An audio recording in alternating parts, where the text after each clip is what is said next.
हे बघा मटकीची भाजी बनवायची आज. हे बघा काल भिजवलं होते रात्रभर, कपड्यामध्ये बांधून ठेवलेले. आता सगळे मसाला वाटून घेतले. लसूण, अद्रक, कांदा, टमाटर सगळे टाकले. कोथिंबीर वरून टाकायची, सुकी करायची.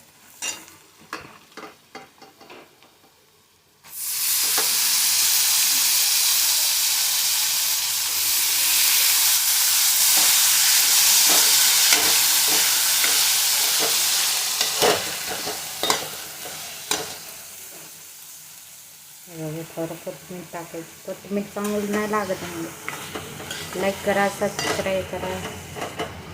मटकीच्या भाजी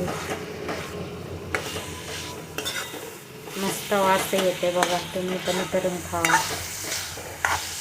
काही जास्त नाही लागतं, ते वाफाने शिजायला लागतं त्याला.